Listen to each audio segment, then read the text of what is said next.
ये तो बहुत जाना पहचाना लगता है।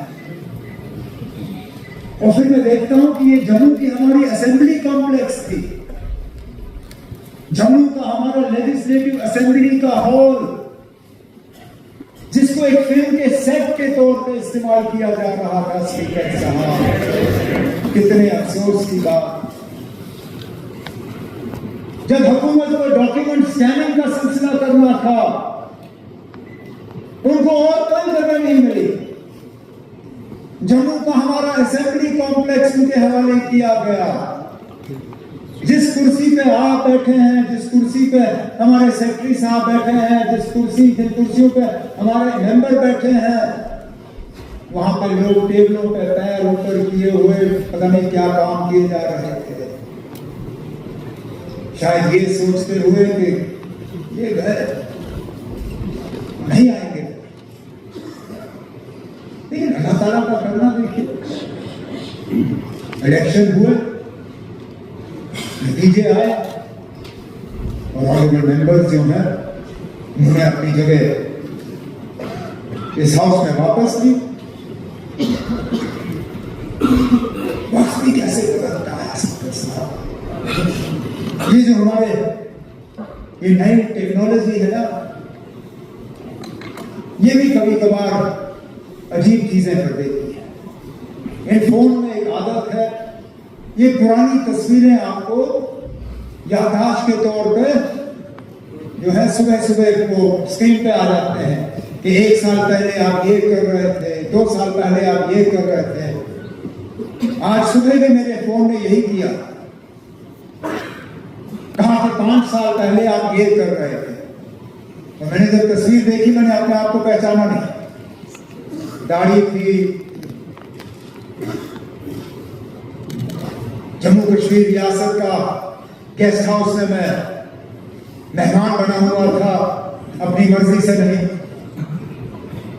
हमारे कई सारे साथी यहाँ SKICC में बैठे हुए थे, वो भी अपनी मर्जी से नहीं।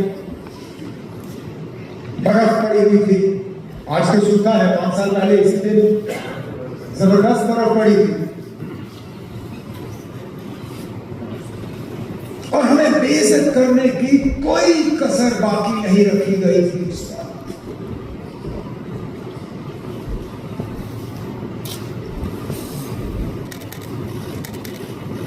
मेरी बहन मुझसे मिलने आना चाहती थी उस गेस्ट हाउस में, एक अफसर से इजाजत लेनी थी सेक्रेटेरिएट में। बाहर वाले गेट से उनको उतरवा के उनके जेब बैग सारा खाली करवा के फिर छोड़िए ना, वो हालात भी ऐसे थे कि नहीं। और फिर भटकते भटकते वो सेक्रेटेरिएट में दरवाजे खटखटाते रही, क्योंकि कोई बताने के लिए तैयार नहीं था कि वो अफसर जिसने इजाजत देनी है वो बैठता कहां पर है। मेरे साथी जो SKICC से MLA हॉस्टल शिफ्ट हुए, इनके साथ ऑनरेबल मेंबर तनवीर सादिक साहब के छोटे से बच्चे को तक उसके डायपर की तलाशी। सजाद लोग साहब यहां बैठे नहीं है, किस तरह उनके सामान को खोल खोल के एक एक चीज को वहां सिर्फ और सिर्फ बेइज्जत करने के लिए। आखिरकार हमारी खता क्या थी? क्या हमने मुल्क के झंडे को यहां कायम और दायम रखा? क्या हमने ये कहा कि जो जम्मू कश्मीर के लिए होगा इस आईन के दायरे में होगा? हमने इलेक्शन लड़ा और क्या खता थी हमारी? खुदा ना खास्ता मुल्क के खिलाफ हमने कोई बगावत नहीं की, लेकिन वो दौर कुछ और था। चलिए, जैसे कहते हैं रात गई बात गई, वो दिन भी गया।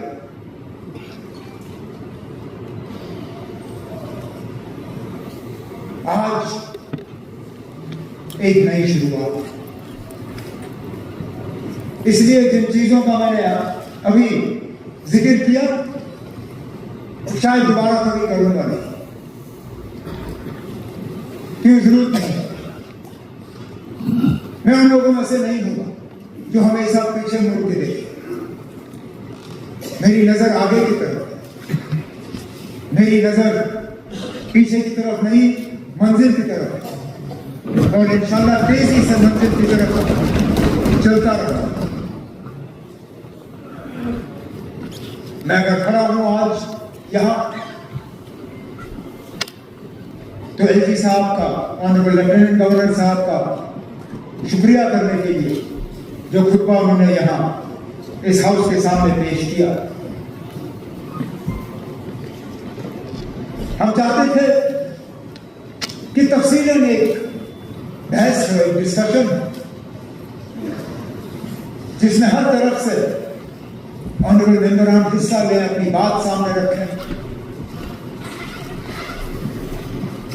हम चाहते थे कि जो ऑनरेबल लेफ्टिनेंट गवर्नर साहब की तरफ से अगले साल का एजेंडा रखा गया, हमारे मैनिफेस्टो के हवाले से, हमारे जो लोगों के साथ किए गए वादे हैं उसके हवाले से उस पर बात हो।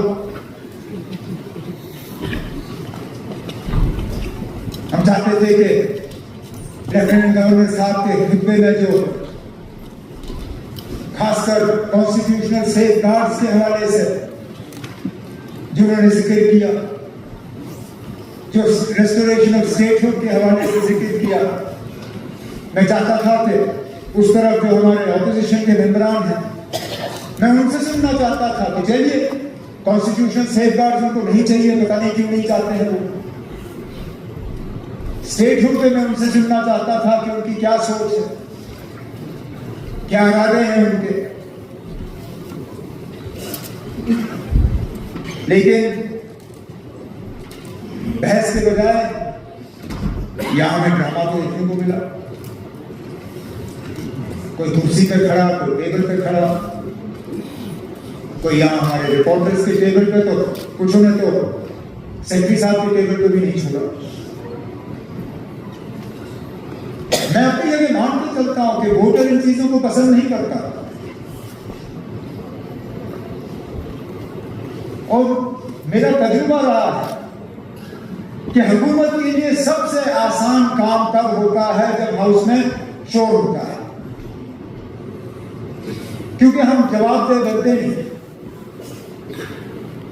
मैं जब मरकज में वाजपेयी साहब की हुकूमत में वजीर था, मैं बेसब्री से उस दिन हाउस में शोर का इंतजार करता था जिस दिन मुझे सवाल के जवाब देने होते थे। हुकूमत के लिए शोर शराबा सबसे अच्छी चीज है, क्योंकि हमें फिर किसी चीज का जवाब नहीं देना होता।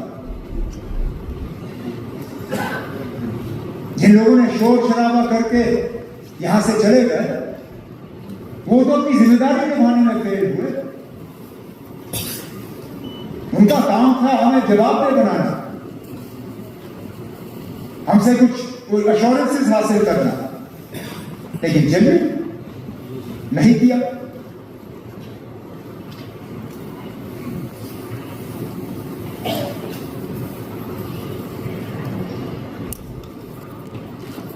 इसी के साथ पिछली बार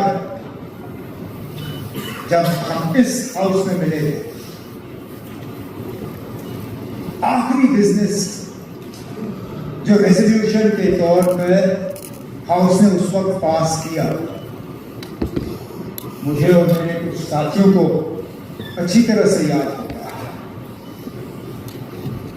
वो रेजोल्यूशन था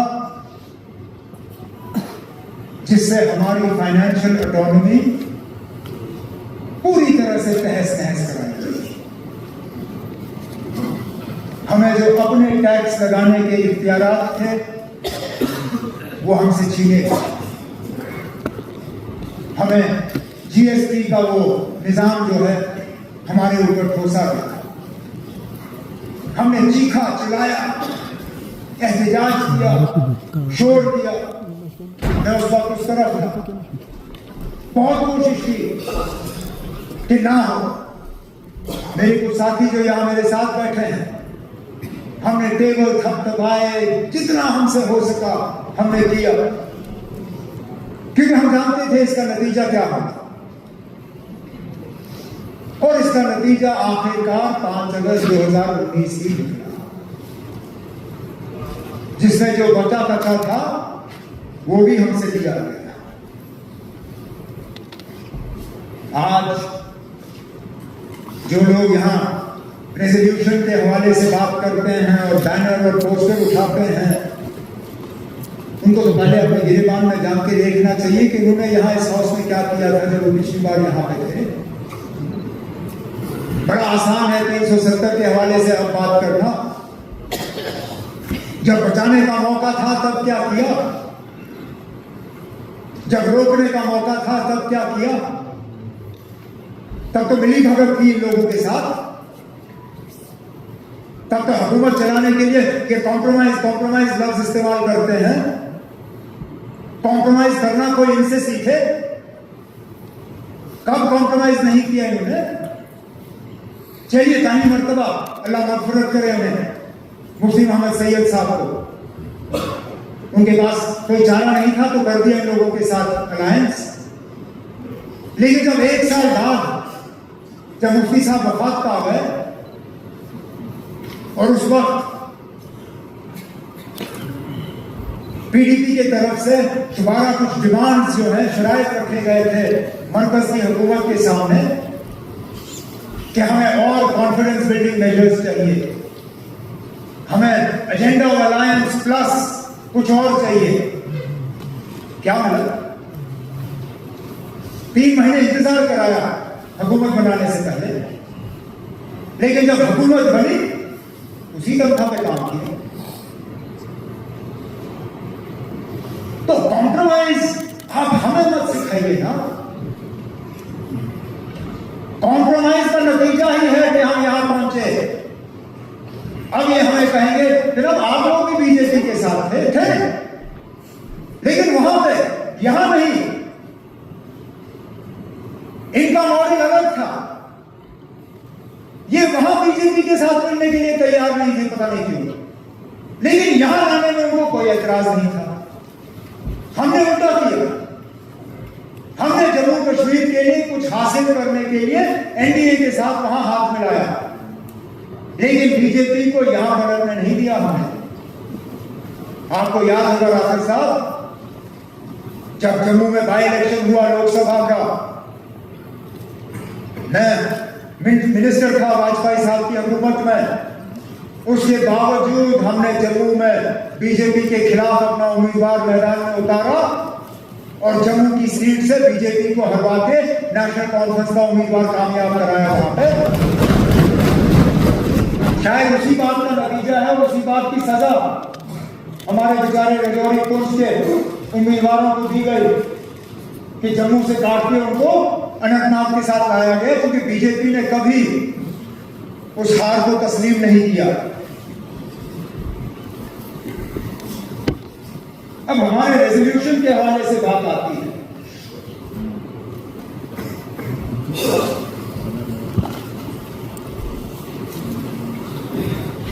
कहते हैं कि this resolution is a compromise. कहां का कॉम्प्रोमाइज था? पहले दिन तो इसी रेजोल्यूशन को लेकर ये सब टेबल थपथपा रहे थे। चलिए, अगर उस वक्त माहौल में और गर्मी में एहसास नहीं हुआ, 10-15 मिनट के बाद तो पढ़ा होगा।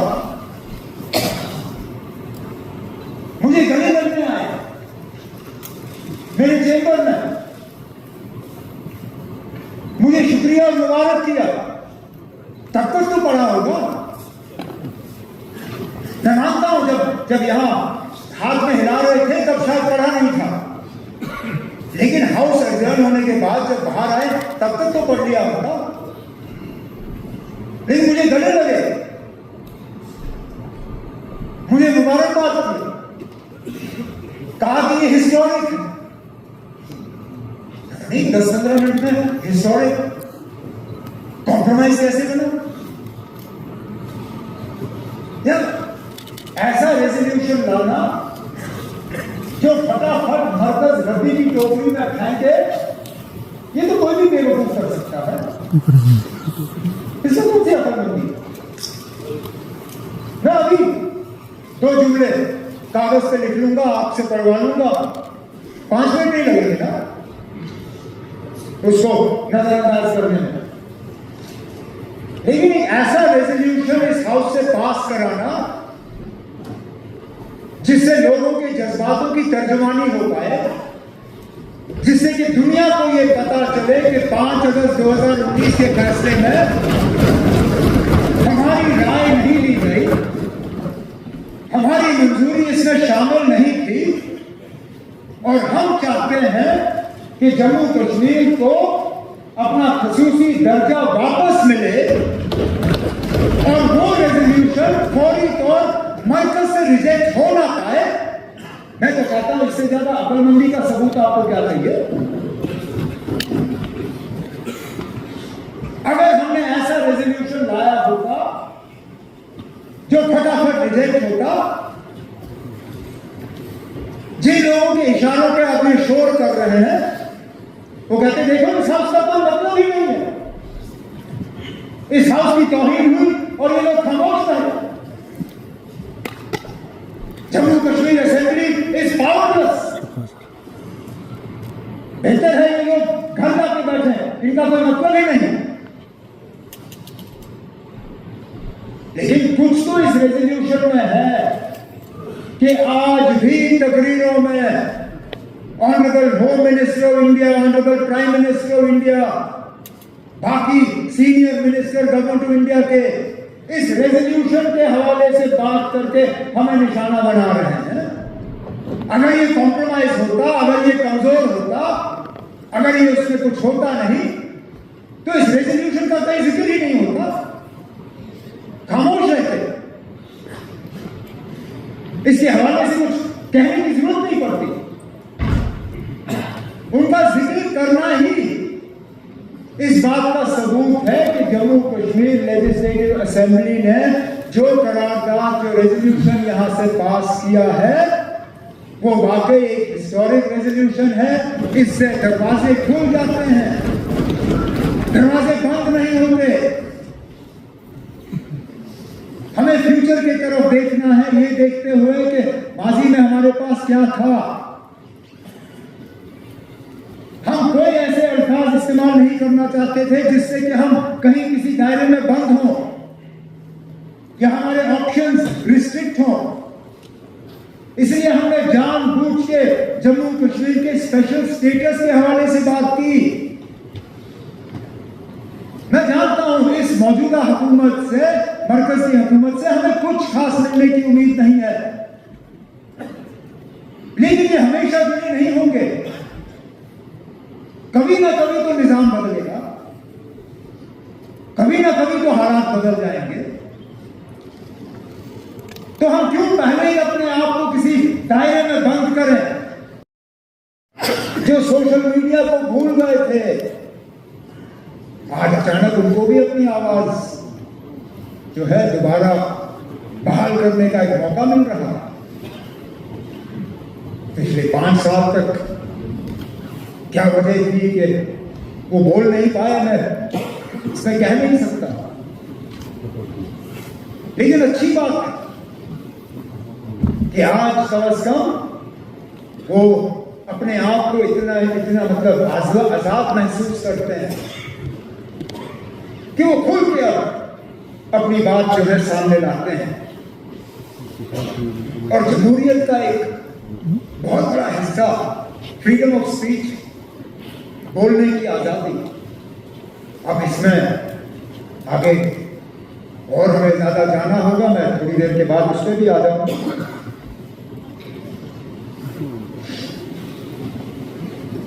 लेकिन अपने दोस्तों को, साथियों को एक छोटा सा मशवरा जरूर दूंगा, छोटी मोटी बड़ी बात। यूनिवर्सिटी ऑफ व्हाट्सएप और फेसबुक के बुनियाद पे अपनी पार्टी की पॉलिसीज को मत कायम करिए ना। ये चंद ही लोग हैं जो व्हाट्सएप और ट्विटर पे तबसरा करते हैं और आप लोग जो है फिर उसी चीज को एजेंडा बना लेते हैं। ये खैर का नहीं है आपके। ये वो लोग हैं जिन्होंने 5 साल आपको याद नहीं किया।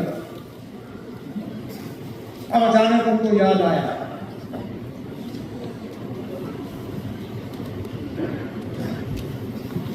मुझे शक है, बाकी हकीकत क्या है तो यही बेहतर जानते हैं। इस रेजोल्यूशन में भी जो तब्दीली आई इनके सोच में, वो इसी यूनिवर्सिटी ऑफ व्हाट्सएप का नतीजा है। यही एक दो फेसबुक पे लिखने वालों के कमेंट्स का नतीजा है। अल्लाह का शुक्र है, मैं ट्विटर पर लिखता बहुत कुछ हूं लेकिन पढ़ता बिल्कुल नहीं। फेसबुक देखने की मुझे बिल्कुल आदत नहीं है, और व्हाट्सएप के हवाले से मैं कभी अपने वालिद साहब से सुनता हूं, बाकी और नहीं। तो मैं तो कम से कम जम्मू कश्मीर के आवाम को यह यकीन दिलाना चाहूंगा कि हमारा एजेंडा कोई व्हाट्सएप, ट्विटर, फेसबुक वाले तय नहीं करेंगे। हमारा एजेंडा जम्मू कश्मीर की आवाम तय करेगी।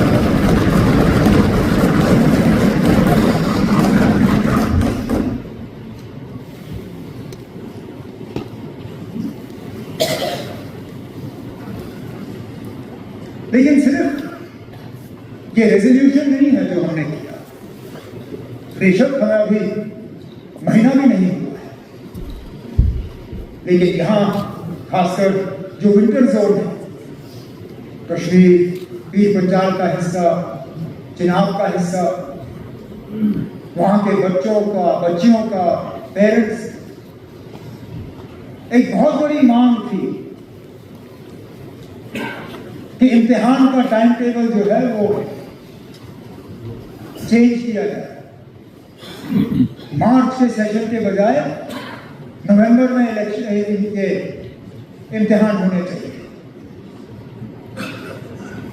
ये भी अगर आप देखें तो 5 अगस्त 2019 के बाद जिस तरह हमें डिसएम्पावर किया गया, ये भी हमारी डिसएम्पावरमेंट का ही एक नतीजा है कि इम्तिहान का शेड्यूल भी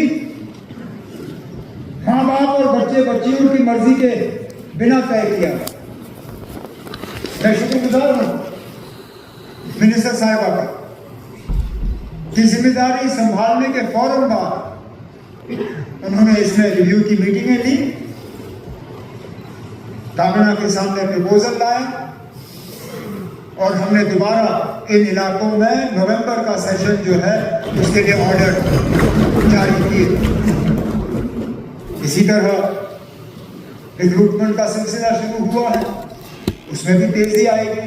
यहाँ कुछ ऑनरेबल मेंबरों की तरफ से कुछ मशवरे दिए गए जिनको आगे जाके हम देख लेंगे। लेफ्टिनेंट गवर्नर साहब के खुतबे में जो बिजली को लेके हमारे वादे हैं लोगों के साथ, उसका जिक्र हुआ है, उसको भी जल्दी अमली जामा पहना के लोगों के सामने जो है एक ऐलान के तौर पे हम रखेंगे। मेरे नौजवान मिनिस्टर ने अभी हाउस को अश्योर किया है आपके जरिए कि जो गैस सिलेंडर देने का और राशन स्केल को बढ़ाने का जो वादा है लोगों के साथ, उसको भी बहुत जल्दी एक ऐलान के तौर पर लोगों के सामने रखा जाएगा।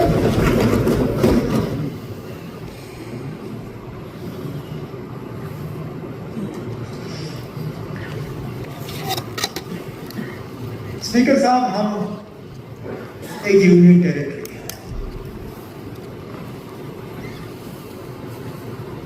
बहुत सी जिम्मेदारियां इलेक्टेड हुकूमत के हवाले की गई हैं, लेकिन एक अहम जिम्मेदारी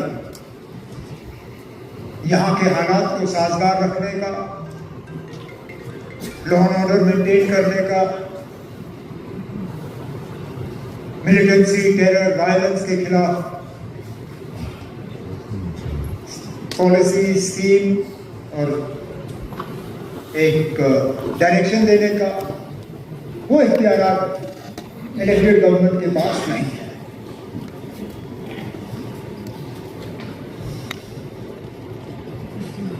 लेकिन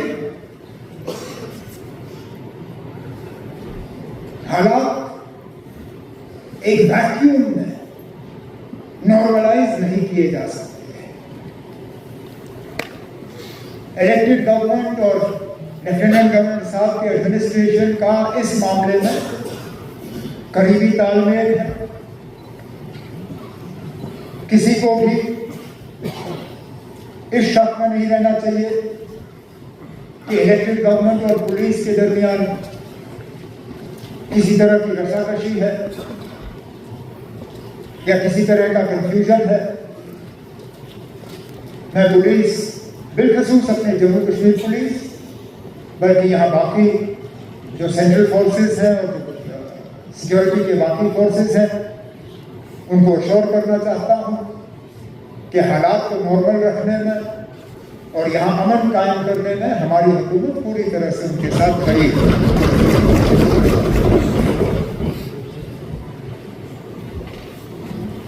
अमन ना हो तो बाकी काम भी नहीं करते।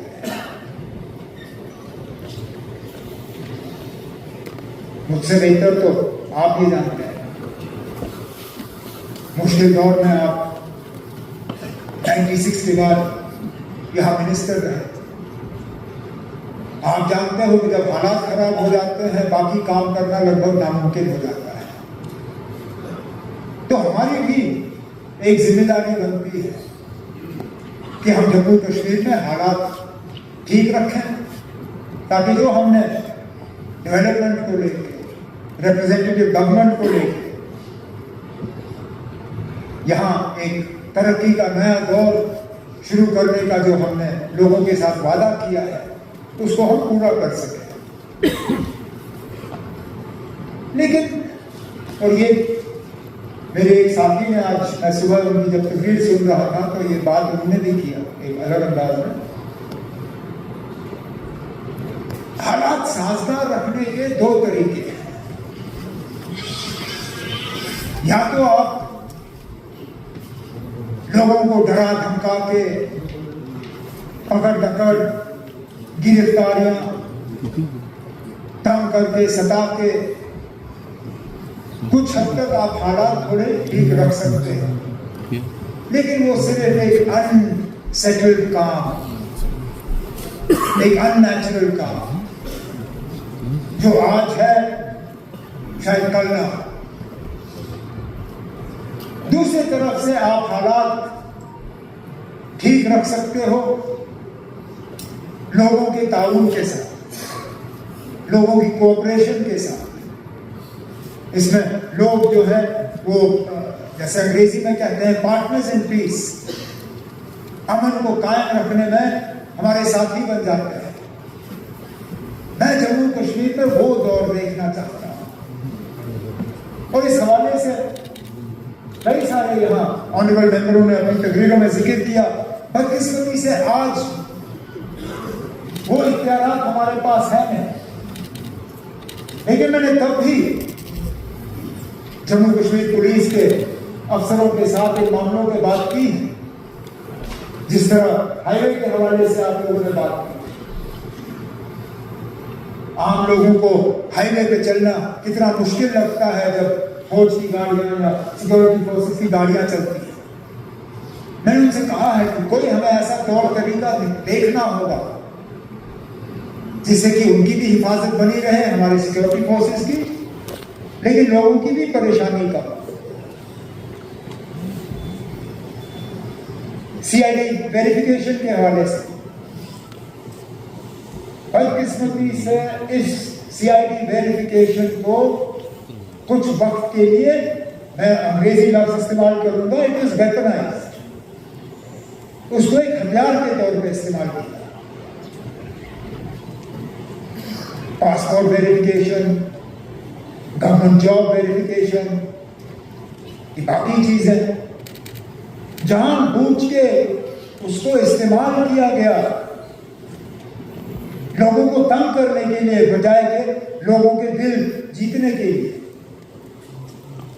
इसमें भी कोशिश की जा रही है कि कुछ हद तक एक धर्म रवैया जो है वो अपनाया जाए, ताकि लोगों को इसमें भी थोड़ी सी राहत महसूस हो।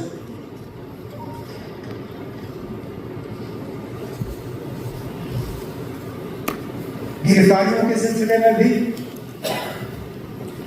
मैंने तो बार बार कहा है और मैं मान के चलता हूं कि जिन लोगों के खिलाफ सीरियस केसेस दर्ज नहीं किए गए हैं या जिनके खिलाफ चार्जेस फेल नहीं हुए, उनके बारे में हुकूमत को सोचना चाहिए। लेकिन वो हमारे दायरे इख्तियार में है नहीं। इंशाल्लाह होगा, और जब होगा तो जरूर इस पर और तेजी से हम अमल करेंगे। स्पीकर साहब, ये वो असेंबली नहीं है जो असेंबली हम चाहते हैं। मैं पावर्स के हवाले से बात, ये वो असेंबली नहीं है जो हम चाहते हैं, ये वो असेंबली नहीं है जिस असेंबली का हम हक रखते हैं। लेकिन ये असेंबली वो जरिया है वहां तक पहुंचने का। जम्मू कश्मीर दोबारा रियासत बने और एक फुल फ्लेज रियासत बने। कोई मतलब ये क्या कहते हैं वो हाइब्रिड मॉडल, वो नहीं। उसका तो वादा जम्मू कश्मीर के लोगों के साथ मुल्क के वजीर आजम साहब ने किया है। बार-बार कहा है कि जम्मू कश्मीर को रियासत का दर्जा जो है वो वापस मिलेगा। मैं एलजी लेफ्टिनेंट गवर्नर साहब का शुक्रगुजार हूं। कैबिनेट ने जो रेजोल्यूशन पास किया, जो एलजी साहब ने फिर हमें वापस किया, उसको मैं दिल्ली ले गया।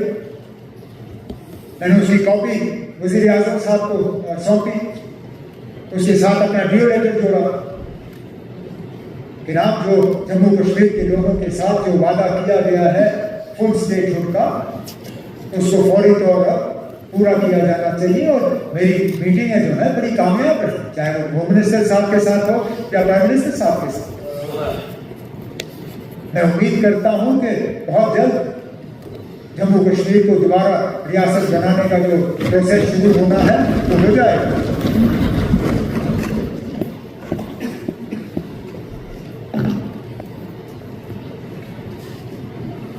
मेरी दिल्ली की मीटिंगों को लेके कुछ लोगों ने मजाक भी उठाया, कोई नहीं, ठीक है।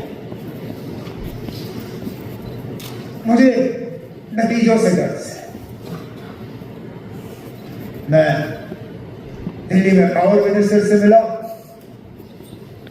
उन्होंने फौरी तौर जम्मू कश्मीर के लिए 300 मेगावाट एडिशनल पावर सड़कों के लिए सैंक्शन किया,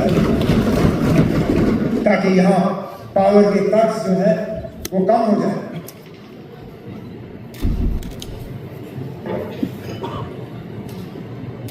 मैं ऑनरेबल सर्विस ट्रांसपोर्ट मिनिस्टर साहब से मिला। बाकी हाईवेज के हवाले से जब वो आएंगे वो खुद ऐलान करेंगे, लेकिन उन्होंने एक खसूसी फाइनेंशियल पैकेज बजट से हटकर हमें स्टेट सेक्टर में ब्रिजेस को कंप्लीट करने के लिए दिया है, जिसका हम इस्तेमाल करेंगे।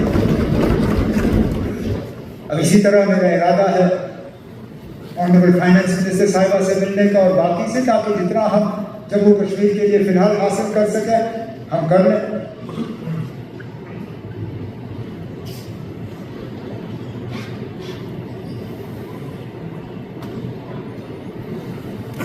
हमें इज्जत से रहने का हक है स्पीकर साहब।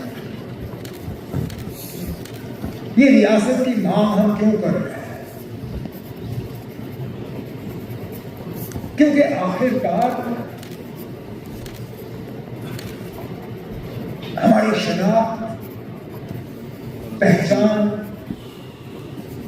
हमारा वजूद, हमारा वकार, कहीं ना कहीं हमें लगा कि इन चीजों को जख्म पहुंचा और इन पे मरहम लगाने के लिए रियासत का दर्जा हासिल करना एक शुरुआत है। लेकिन इसके साथ साथ बाकी रियासतों की तरह हमारी जमीन पे हमारा अपना हक होना चाहिए।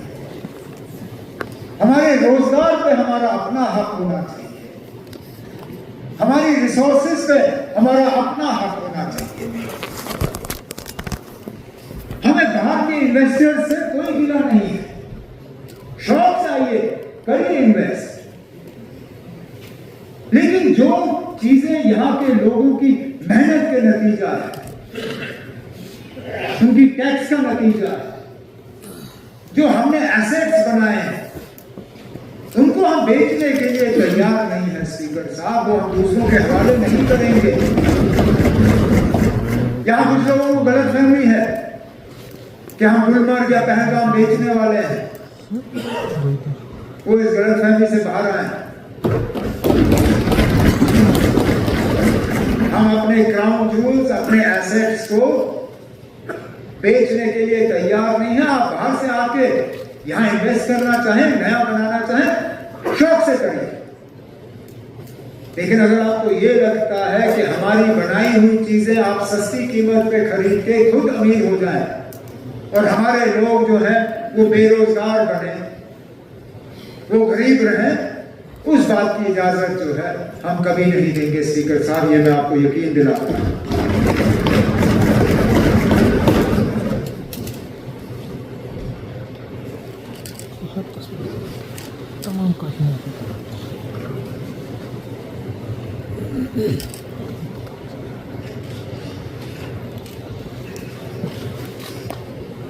हमारे इरादे सही हैं, हम वादाबंद हैं कि जो हमने इलेक्शन के दौरान अपने आवाम से, जम्मू कश्मीर के लोगों से, अपने वोटरों से वादे किए, हम उन वादों पे कायम रहेंगे और इंशाअल्लाह उनको पूरा करेंगे। लेफ्टिनेंट गवर्नर साहब का खुतबा एक छोटा सा एक रोड मैप था, एक नक्शा था, इससे कहीं गुना ज्यादा हम जम्मू कश्मीर के लिए करके रहेंगे। हमें लोगों का एतमाद हासिल हुआ है, इस एतमाद को स्पीकर साहब हम कभी भी जाया होने नहीं देंगे। आखिर में इस शेर के साथ